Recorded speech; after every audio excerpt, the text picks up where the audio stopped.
Basic requirements of teaching. Healthy relationship between teacher and students. കൂടുതൽ പറയേണ്ട കാര്യമില്ല അല്ലേ? നമ്മൾ സ്റ്റുഡൻസുമായിട്ട് എപ്പോഴും ഒരു ഹെൽത്തി റിലേഷൻഷിപ്പ് ഉണ്ടാവണം. അപ്പോൾ അവിടെ മറ്റൊരു രീതിയിലെ റിലേഷൻഷിപ്പ് മാറിക്കഴിഞ്ഞാൽ ലേണിങ് നടക്കില്ല എന്നുള്ളതാണ്. വിദ്യാർത്ഥികൾക്ക് പഠിക്കണമെങ്കിൽ, കാര്യങ്ങൾ വിദ്യാർത്ഥികളിലേക്ക് എത്തണമെങ്കിൽ നല്ല റിലേഷൻഷിപ്പ് എപ്പോഴും ഉണ്ടാവണം എന്നുള്ളതാണ്. ഒരു ഭയത്തോടെ കാണുന്ന ഒരു അധ്യാപകനെ ഒരിക്കലും ആ അധ്യാപകനിൽ നിന്ന് കുട്ടി നല്ല കാര്യങ്ങളായിരിക്കില്ല കൂടുതൽ പഠിക്കുക എന്നുള്ളതാണ്. പ്രൊഫഷണലിസം, അവിടെ അടുത്ത പ്രധാനപ്പെട്ട കാര്യം എന്ന് പറയുന്നത് പ്രൊഫഷണലിസം എന്നുള്ളതാണ്. Positive attitude of students and teachers. അത് തന്നെയാണ് എനിക്കൊന്ന് നമ്മൾ പ്രൊഫഷണൽ ആവുക എന്ന് പറയുമ്പോൾ ടീച്ചേഴ്സ് അതിനോട് കമ്മിറ്റഡ് ആയിരിക്കുക. ആ പ്രൊഫഷൻ എന്താണ്, അതിൻ്റെ അന്തസ്സത്ത ഉൾക്കൊണ്ട് പെരുമാറുക.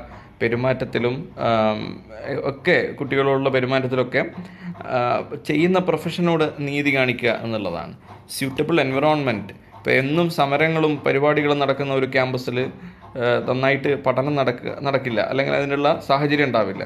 അല്ലെങ്കിൽ മറ്റൊരു രീതിയിൽ പറഞ്ഞാൽ വളരെ മോശമായ രീതിയിൽ ഇടപഴകുന്ന ഒരു അധ്യാപകനാണ് നിങ്ങളുടെ ക്ലാസ് ടീച്ചറെങ്കിൽ നിങ്ങൾ എല്ലാ ദിവസവും ഇദ്ദേഹത്തിൻ്റെ ക്ലാസ്സുകൾ കേട്ടുകൊണ്ടാണ് തുടങ്ങുന്നത്. അപ്പോൾ it really effects your studies. So അത്തരത്തിലുള്ള കാര്യങ്ങളൊന്നും ഇല്ലാതെ ലേണിംഗ് ഫ്രണ്ട്ലി അറ്റ്മോസ്ഫിയർ ഉണ്ടാവുക എന്നുള്ളത് മറ്റൊരു പ്രധാനപ്പെട്ട സംഗതിയാണ്.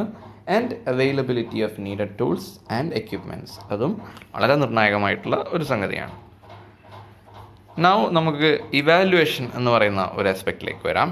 What are the different types of evaluation? First one is placement evaluation.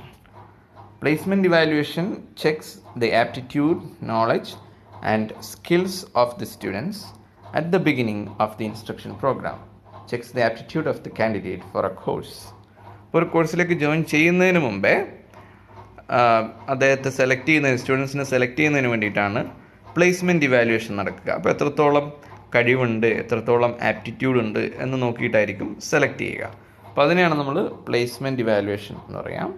Formative evaluation, this is also referred to as internal evaluation. Method of judging the worth of a programme while the programme is in progress. gives the students a feedback of their performance and provides suggestions for improvement.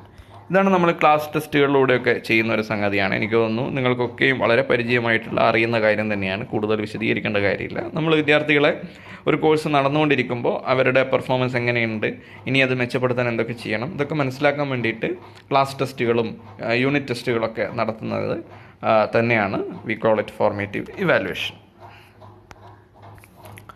Next one is diagnostic evaluation. It identifies the causes of learning problems in students. അപ്പോൾ എല്ലാ വിദ്യാർത്ഥികളും നമുക്കറിയാം ഒരുപോലെ ചിന്താശേഷിയുള്ളവരല്ല.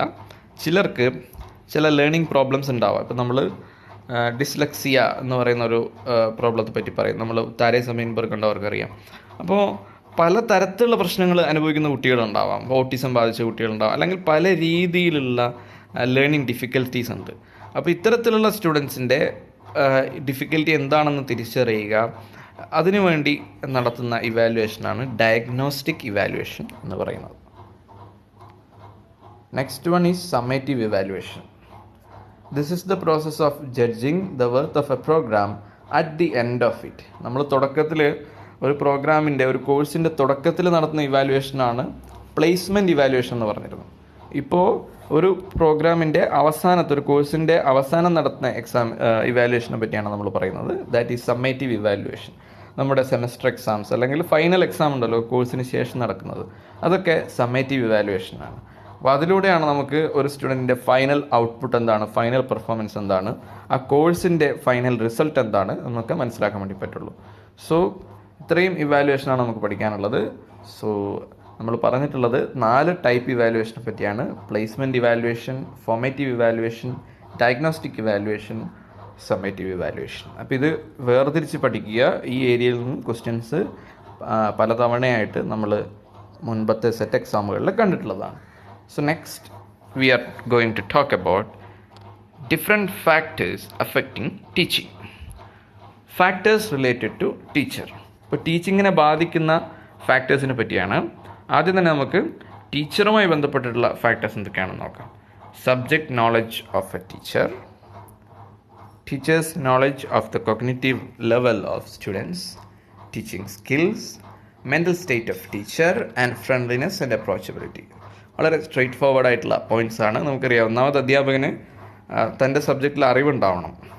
അതോടൊപ്പം തന്നെ താൻ ആരെയാണോ പഠിപ്പിക്കുന്നത് അവരെപ്പറ്റി ധാരണയുണ്ടാവണം. അപ്പോൾ അത് ഒറ്റയടിക്ക് ഡെവലപ്പ് ചെയ്യുന്നതല്ല, പക്ഷേ ഒരു നിശ്ചിത കാലയളവ് കൊണ്ട് ഒരു അധ്യാപകന് വിദ്യാർത്ഥികളുടെ കഴിവുകൾ എന്തൊക്കെയാണ്, എന്തൊക്കെ പ്രശ്നങ്ങൾ ചിലരെങ്കിലും അനുഭവിക്കുന്നുണ്ട്, അങ്ങനെയുള്ള കാര്യങ്ങളിലൊക്കെ ഒരു ധാരണ വരും. മറ്റൊന്ന് ടീച്ചിങ് സ്കിൽസാണ്. ഒബ്വിയസ്ലി ഒരുപാട് അറിവുണ്ടായിട്ട് കാര്യമില്ല, പക്ഷേ അത് കുട്ടികളിലേക്ക് എത്തിക്കാനും കുട്ടികളോട് ആശയ സംവാദം നടത്താനുള്ള ഒരു കഴിവ് ഉണ്ടായിരിക്കണം എന്നുള്ളതാണ്.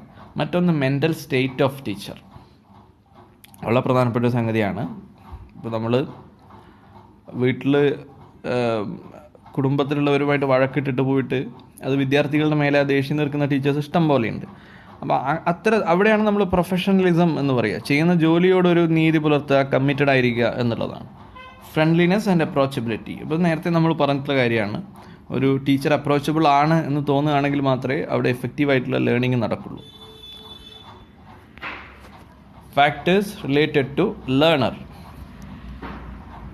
Age and maturation of learner, motivation and desire, previous learning, mental health, physical disabilities, attention and intelligence. ഇപ്പോൾ ഇവിടെയും വളരെ വ്യക്തമാണ്. കാരണം ഒരു വിദ്യാർത്ഥിയുമായി ബന്ധപ്പെട്ട ഫാക്ടേഴ്സ്, അതായത് ടീച്ചിങ്ങിനെ അഫക്റ്റ് ചെയ്യുന്ന അല്ലെങ്കിൽ ലേണിങ്ങിനെ അഫക്റ്റ് ചെയ്യുന്ന വിദ്യാർത്ഥിയുടെ ക്യാരക്ടറുമായിട്ട്, പേഴ്സണാലിറ്റിയുമായിട്ടൊക്കെ ബന്ധപ്പെട്ട കാര്യങ്ങൾ എന്തൊക്കെയാണ് എന്നാണ് നോക്കിക്കൊണ്ടിരിക്കുന്നത്. വിദ്യാർത്ഥിയുടെ പ്രായം, പക്വത, അതുപോലെ തന്നെ അവൻ എത്രത്തോളം പഠിക്കാൻ ആഗ്രഹമുണ്ട്, അവൻ്റെ IQ എന്ന് നമ്മൾ പറയാം, ഇൻ്റലിജൻസ് കോഷ്യൻ്റ് എത്രയാണ്, പ്രീവിയസ് ലേണിംഗ് എന്തൊക്കെയാണ്. അപ്പോൾ ഇത്തരത്തിലുള്ള കാര്യങ്ങളൊക്കെ ലേണിങ്ങിനെ എഫക്റ്റ് ചെയ്യുന്നുണ്ട് എന്നുള്ളതാണ്. അതുപോലെ തന്നെയാണ് മെൻ്റൽ ഹെൽത്ത്. നമ്മൾ ടീച്ചറിൻ്റെ മെൻ്റൽ ഹെൽത്തിനെ പറ്റി പറഞ്ഞു. അതുപോലെ തന്നെ പ്രധാനമാണ് സ്റ്റുഡൻറ്റിൻ്റെ മെൻ്റൽ ഹെൽത്ത്.